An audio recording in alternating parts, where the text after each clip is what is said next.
নমস্কার বন্ধুরা, Indian village food চ্যানেলে আজকে আমি একটা নতুন রেসিপি নিয়ে চলে এসেছি। রেসিপিটা হচ্ছে বেগুনের একটা রেসিপি করবো। শীতকালে বেগুন খুবই ভালো পাওয়া যায়, ভালো সস্তা। এই শীতকালে বেগুন খেতেও ভালো লাগে, টেস্ট লাগে। এমনই একটা রেসিপি করছি, রেসিপিটা দিয়ে এক থালা ভাত তোমরা খেয়ে নিতে পারবে।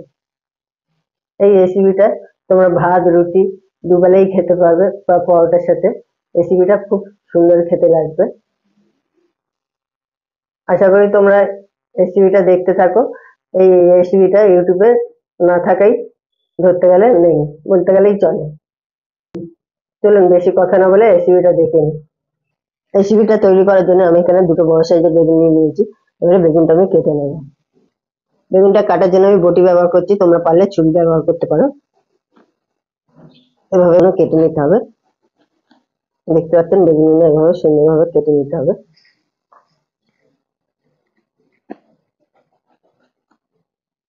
এভাবে বেগুনগুলো আমি একে একে কেটে নেব। এরকম সাইজের বেগুন হলে 4 টুকরো অনায়াসেই ভালোভাবে করা যাবে। 4 থেকে 5 টুকরো হয়ে গেল। বেগুনগুলো দেখতে পাচ্ছেন আমি কেটে নিয়েছি। বেগুন আমি এখানে সবুজ বেগুন ব্যবহার করছি, তোমরা পারলে যে কোনো বেগুন ব্যবহার করতে পারো। এবার বেগুনগুলো আমি ভালো করে জল দিয়ে ধুয়ে নেব। বেগুনগুলো আমি জলের মধ্যে নিয়ে নিয়েছি, এবার ভালো করে ধুয়ে নেব। বেগুন কাটার পরে একটা কালো হয় বার হয়, না ধুলে ভালো দেখতে হবে না। কালো বেগুনগুলো আমি ভালো করে ধুয়ে নিয়েছি, এবার একটা পাত্রের মধ্যে আমি তুলে নেব, জল ঝারিয়ে পাত্র। বেগুনগুলো দেখতে পাচ্ছেন আমি ভালো করে ধুয়ে জল ঝারিয়ে নিয়েছি। এবার ওর মধ্যে সামান্য নুন আর হলুদ অ্যাড করে দেবো। এবার নুন দিয়ে দিলাম, এবারে হলুদ দিয়ে দেবো আমি সবটা।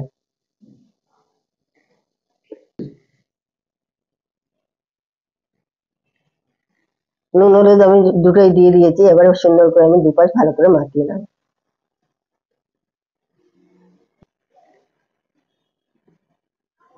এভাবে আমি সুন্দর করে নুন হলুদটা ভালো করে দুপাশে মাখিয়ে নেব। দেখতে পাচ্ছ বন্ধুরা, আমার এটার মধ্যে নুন হলুদটা বেগুনটার মধ্যে ভালো করে মাখানো হয়ে গেছে। এবারে আমি এটাকে সাইড করে দেবো। আমি এখানে একটা বড় সাইজের টমেটো নিয়ে নিয়েছি, টমেটোটা আগেই আমি ধুয়ে নিয়েছি। এবার টমেটোটা আমি বড় করে পিচ পিচ করে কেটে নেব। এবার আমি টমেটোটা কেটে নেব, দু পিস করে কেটে নিলাম টমেটোটা। দেখতে পাচ্ছ এভাবে কেটে নেবে তোমরা। চলুন আমরা রেসিপিটা দেখে নিই। গ্যাসের মধ্যে আগেই আমি একটা ননস্টিক কড়া বসিয়ে নিয়েছি, কড়াটা গরম হয়ে গেছে। এবার আমি পরিমাণ মতন তেল দিয়ে দেবো। আমি এখানে সর্ষের তেল ব্যবহার করছি, তোমরা সবাই সর্ষের তেলই ব্যবহার করবে, সাদা তেল কেউ ব্যবহার করবে না।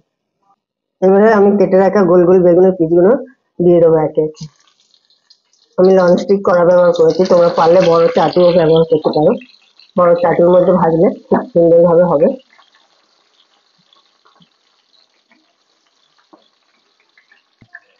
সবাই এটা গ্যাস ধীরে ধীরে আস্তে করে দিয়ে ভেজে নেবে ভালো করে। বেশি জোরে দিলে ভালো হবে না ভাজাটা। এটা আমি 2 মিনিট ভালো করে ভেজে নেব। 2 মিনিট হয়ে গেছে, দেখতে পাচ্ছ বন্ধুরা বেগুনের সাইজ। দেখতে পাচ্ছ বেগুনের সাইজ গুলো আগে থেকে আমার অনেক কমে গেছে।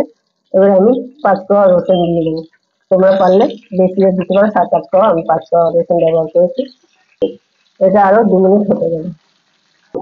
বেগুন দেখতে পাচ্ছ আমার এক সাইড হয়ে গেছে। এবার বেগুনগুলো আমি উল্টে পাল্টে দেবো ভালো করে একে একে সব বেগুন।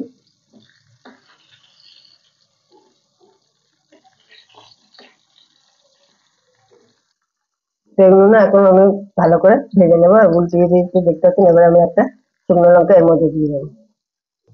এবার ঠিক সেম একই ভাবে 2 টুকরো কেটে রেখেছিলাম টমেটো গুলো, সেই 2 টুকরো টমেটো আমি দিয়ে দেবো। এটা আমি মিনিট 2 হতে দেবো। দেখতে পাচ্ছেন বেগুন টমেটো শুকনো লঙ্কা রসুন সবকিছু আমার ভালো করে ভাজা হয়ে গেছে সুন্দর করে। এবার এগুলো আমি আস্তে আস্তে একটা পাত্রের মধ্যে তুলে নেব। বন্ধুরা বেগুনগুলো আমার সামনে ভালো করে সাজানো হয়ে গেছে, ভাজা হয়ে গেছে।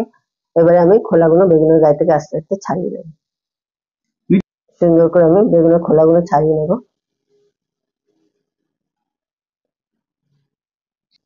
বেগুনগুলো ঠান্ডা হয়ে গেছে। এবারে আস্তে আস্তে আমি ঠিক খোলাগুলো তুলে নিচ্ছি।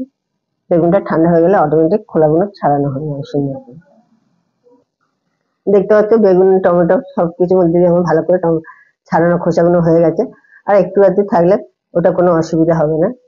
আগে আমি শুকনো লঙ্কাটাকে এবারে ভালো করে মাখিয়ে নেব। দেখতে পাচ্ছেন এভাবে মাখিয়ে নেবো ভালো করে। দেখতে পাচ্ছি আমার শুকনো লঙ্কাটা মাখানো হয়ে গেছে। এবার বেগুন টমেটো সব একসাথে আমি ভালো করে মাখিয়ে নেবো। মশলাগুলো একেবারেই মেখে নেবো সুন্দর করে। এর মধ্যে আর নতুন করে তেল দিতে হবে না, বেগুনের গায়ে যে তেলটা আছে এই তেলটাতেই সব হয়ে যাবে ভালো করে মাখা। দেখতে পাচ্ছেন বেগুনের ভর্তা মেখে আমি বেগুনটা ভালো করে মেখে নিয়েছি। এবার আমি আগেই কেটে রেখেছিলাম পেঁয়াজ কুচি দিয়ে দেবো। এরপর আমি দিয়ে দেবো ধনে পাতা কুচি তো সবাই পছন্দ করে না, যে পছন্দ করবে সে দেবেন, যে না পছন্দ করবে দেবেন না। এর মধ্যে আমি দুটো স্বাদ অনুযায়ী কাঁচা লঙ্কা দিয়ে দেবো। তোমরা যে যেমন ঝাল খাবে সে পরিমাণে ঝাল দেবো। এবার আমি স্বাদ অনুযায়ী নুন দিয়ে দেবো। তোমরা অবশ্যই নুন দেওয়ার চেষ্টা করবে, নুনটা দিলে ভালো হবে। এবার আমি সমস্ত উপকরণ ভালো করে মেখে নেবো। এই বেগুন ভর্তাটা এমনই সুন্দর খেতে লাগবে, এক থালা ভাত খাওয়া হয়ে যাবে, বা রুটির সাথে খেলে রুটি দিয়ে খাওয়া সম্পূর্ণভাবেই ভালোভাবে হয়ে যাবে। এই বেগুন ভর্তাটা তোমরা পরোটার সাথে খেলে মাছ মাংসও লাগবে না, আচারও লাগবে না, বেগুন ভর্তাটা দিয়েই খেতে হবে, ভুলে যাবে মাছ মাংস খাওয়া। এটা তোমরা গরম রুটির সাথে একটিবার খেয়ে দেখবে, আর কিচ্ছু লাগবে না। শীতকালে তো বেগুন এমনি সাধারণ জিনিস, রুটির সাথে খেতে খুবই ভালো লাগবে। যারা যারা এতক্ষণ ধরে আমার ভিডিওটা দেখলেন তারা তারা আমার চ্যানেলে সাবস্ক্রাইব করবেন, কমেন্ট করবেন, লাইক করবেন, আর বেশি বেশি করে শেয়ার করবেন, আর যাতে অন্যকে দেখার সুযোগ করে দেবেন। যারা যারা খেতে যাও তারা তারা আমাকে কমেন্ট বক্সে চিঠি লিখে জানাবেন। আজকের মতন ভিডিও আমি এখানেই শেষ